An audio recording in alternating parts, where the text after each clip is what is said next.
तुझा प्रभाग क्रमांक सांग. मी 9 मध्ये उभारलो. प्रभाग क्रमांक रामचंद्र शेट्ट्यापा मंजेली तृतीपंथीमध्ये आबोली म्हणतात. तो तेव्हा तिजीड दिले तेव्हापासून त्याने 10 रुपये खर्च केला नाही. सगळं पैसे माझंच जास्त खर्च झाले तिथं. त्याला म्हणलो मी पैसे नाही खर्च केला तर बी आमचं पाठीमागा तू राह म्हणलो.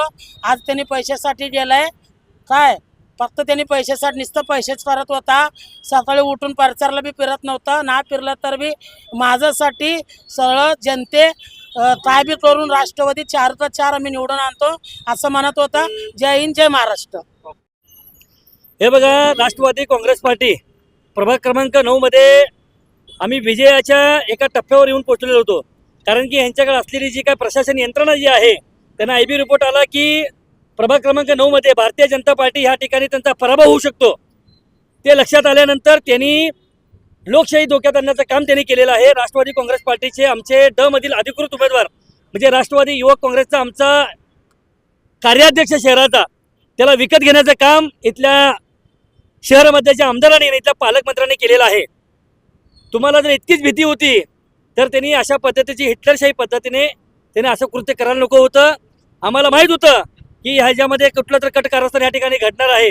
म्हणून आम्ही आमच्या उमेदवाराला समजून सांगण्याचा प्रयत्न केला. परंतु त्यांच्या भारतीय जनता पार्टीचे त्या ठिकाणी असलेले सगळे कार्यकर्ते असतील, तिथले उमेदवार असतील, आमच्या उमेदवाराला घेण्यासाठी जर त्यांचे 4 उमेदवार त्या ठिकाणी येत असतील आमच्या विरोधातले भारतीय जनता पार्टीचे, म्हणजे ह्या ठिकाणी आमचा एक प्रकारे विजय झालेला आहे असं मी समजतो.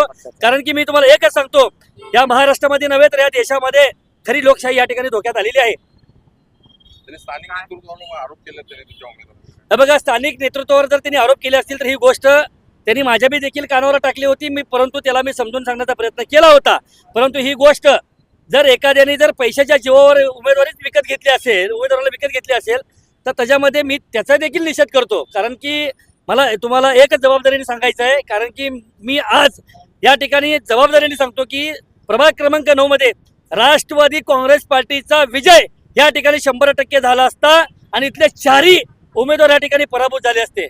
ह्याच भीतीपोटी इथल्या पालकमंत्र्यांनी, इथल्या स्थानिक आमदारांनी म्हणजे शहरमध्येचे आमदार देवेंद्र कोटे यांनी या ठिकाणी उमेदवार पळवण्याचा डाव या ठिकाणी केलेला आहे. अनेक वेळा सांगून देखील वरिष्ठ प्रचाराला येत नाहीत, प्रचाराला कुठलंच सहानुभूती मिळत नाही असा देखील आरोप त्यांनी केलाय.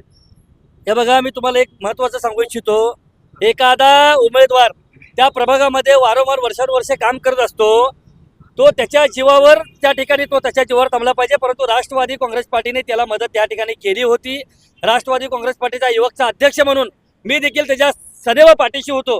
परंतु एखाद्या गोष्टीची जर त्या ठिकाणी जर डील झाली असेल आणि ठिकाणी जर पैसे मिळाले असतील तर त्या ठिकाणी नाही का, मला एकच सांगायचं की ही कारणे त्याला शोभत नाही आहेत. आणि दुसरी गोष्ट, कारण की सोलापूर शहरामध्ये तुम्ही बघताय इथले आमदार असतील, इथले पालकमंत्री असतील, हिटलरशाही पद्धतीने या ठिकाणी वागत आहेत. विश्वरत्न डॉक्टर बाबासाहेब आंबेडकरांचं संविधान या ठिकाणी लोकशाही धोक्यात आलेली आहे.